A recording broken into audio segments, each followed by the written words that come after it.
यीशु लोगों को जो सुनाना चाहता था उसे कह चुकने के बाद वह कफरनहूम चला आया।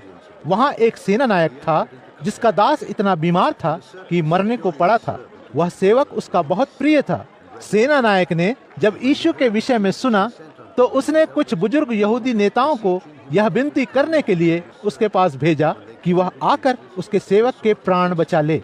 जब वे यीशु के पास पहुँचे तो उन्होंने सच्चे मन से विनती करते हुए कहा, वह इस योग्य है कि तू उसके लिए ऐसा करे, क्योंकि वह हमारे लोगों से प्रेम करता है। उसने हमारे लिए आराधनालय का निर्माण किया है।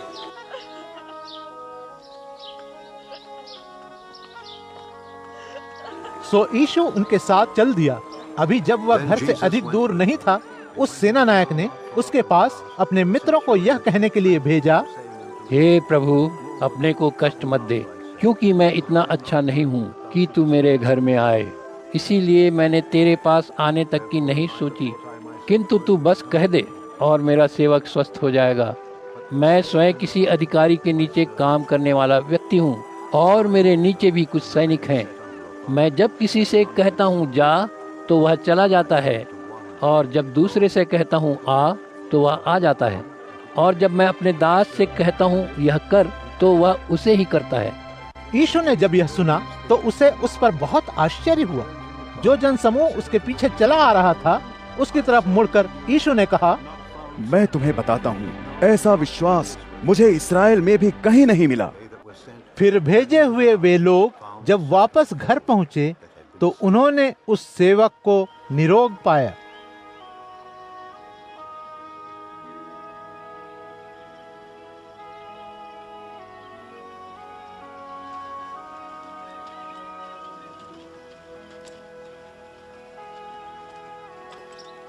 फिर ऐसा हुआ कि यीशु नाइन नाम के एक नगर को चला गया। उसके शिष्य और एक बड़ी भीड़ उसके साथ थी। वह जैसे ही नगर द्वार के निकट आया तो वहां से एक मुर्दे को ले जाया जा रहा था। वह अपनी विधवा माँ का एकलौता बेटा था। सो नगर के अनगिनत लोगों की भीड़ उसके साथ थी। जब प्रभु ने उसे देखा तो उसे उस पर बहुत दया आई। वह बोला, रो मत। फिर वह आगे बढ़ा और उसने ताबूत को छुआ।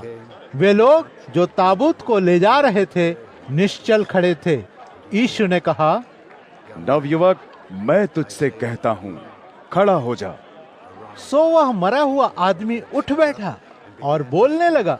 यीशु ने उसे उसकी माँ को वापस लौटा दिया। और फिर वे सभी श्रद्धा और विस्मय से भर उठे और यह कहते हुए परमेश्वर की महिमा करने लगे कि हमारे बीच एक महान नबी प्रकट हुआ है। और कहने लगे, परमेश्वर अपने लोगों की सहायता के लिए आ गया है।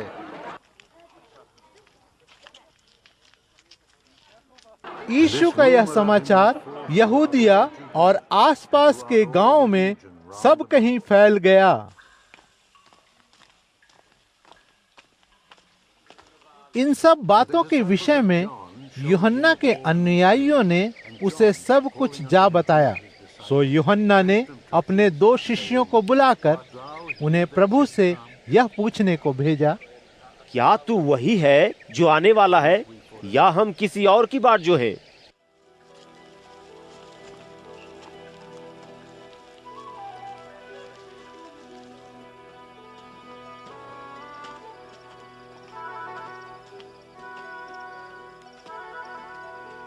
फिर वे लोग जब यीशु के पास पहुंचे तो उन्होंने कहा, बपतिस्मा देने वाले यूहन्ना ने हमें तुझसे यह पूछने भेजा है, क्या तू वही है जो आने वाला है, या हम किसी और की बाट जोए? उसी समय उसने बहुत से रोगियों को निरोग किया और उन्हें वेदनाओं तथा दुष्टात्माओं से छुटकारा दिलाया और बहुत से अंधों को आंखें दी।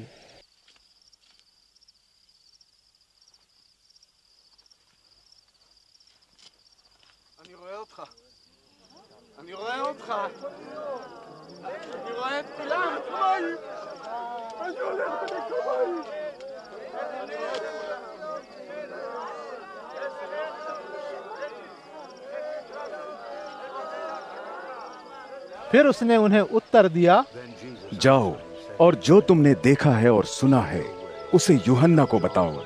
अंधे लोग फिर देख रहे हैं, लंगड़े लूले चल फिर रहे हैं और कोढ़ी शुद्ध हो गए हैं, बहरे सुन पा रहे हैं और मुर्दे फिर जिलाए जा रहे हैं और धनहीन लोगों को सुसमाचार सुनाया जा रहा है।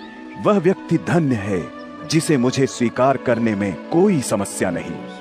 जब यूहन्ना का संदेश लाने वाले चले गए तो यीशु ने भीड़ में लोगों को यूहन्ना के बारे में बताना प्रारंभ किया।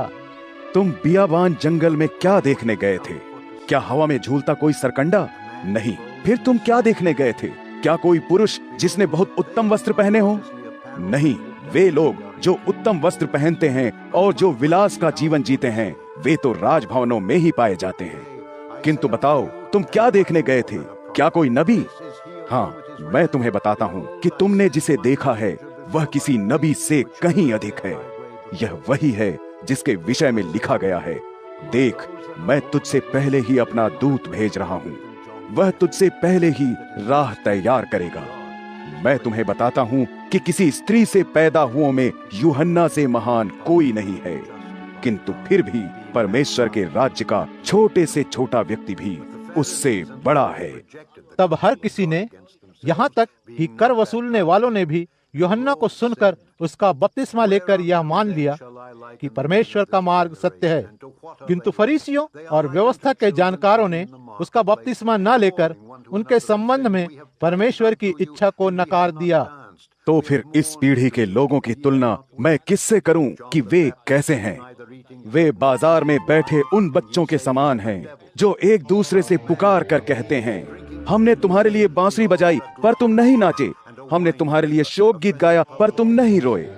क्योंकि बपतिस्मा देने वाला यूहन्ना आया जो न तो रोटी खाता था और न ही दाख रस पीता था, और तुम कहते हो उसमें दुष्टात्मा है। फिर खाते पीते हुए मनुष्य का पुत्र आया, पर तुम कहते हो, देखो यह पेटू है, पियक्कड़ है, कर वसूलने वालों और पापियों का मित्र है। बुद्धि की उत्तमता तो उसके परिणाम से ही सिद्ध होती है। एक फरीसी ने अपने साथ खाने पर उसे निमंत्रित किया, सो वह फरीसी के घर गया और उसके यहाँ भोजन करने बैठा। वहीं नगर में उन दिनों एक पापी स्त्री थी।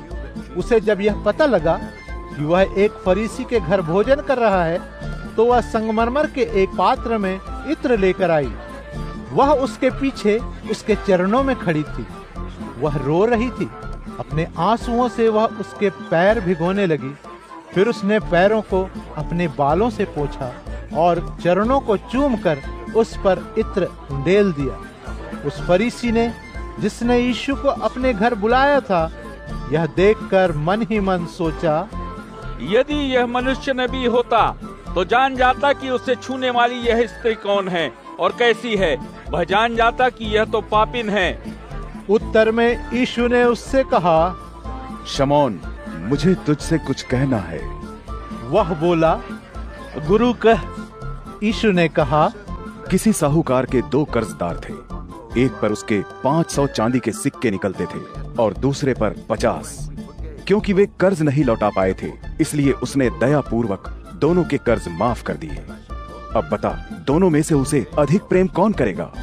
शमौन ने उत्तर दिया, मेरा विचार है वही जिसका उसने अधिक कर्ज छोड़ दिया। यीशु ने कहा, तूने उचित न्याय किया। फिर उस स्त्री की तरफ मुड़कर वह शमौन से बोला, तू इस स्त्री को देख रहा है? मैं तेरे घर में आया, तूने मेरे पैर धोने को मुझे जल नहीं दिया, किंतु इसने मेरे पैर आंसुओं से तर कर दिए और फिर उन्हें अपने बालों से पोंछा। तूने स्वागत में मुझे नहीं चूमा, किंतु यह जब से मैं भीतर आया हूँ मेरे पैरों को निरंतर चूमती रही है। तूने मेरे सिर पर तेल का अभिषेक नहीं किया, किंतु इसने मेरे पैरों पर इत्र छिड़का। इसीलिए मैं तुझे बताता हूँ कि इसका अगाध प्रेम दर्शाता है कि इसके बहुत से पाप क्षमा कर दिए गए हैं। किंतु वह जिसे थोड़े पापों की क्षमा मिली, वह थोड़ा प्रेम करता है। तब यीशु ने उस स्त्री से कहा, तेरे पाप क्षमा कर दिए गए हैं। फिर जो उसके साथ भोजन कर रहे थे, वे मन ही मन सोचने लगे, यह कौन है जो पापों को भी क्षमा कर देता है? तब यीशु ने उस स्त्री से कहा, तेरे विश्वास ने तेरी रक्षा की है, शांति के साथ जा।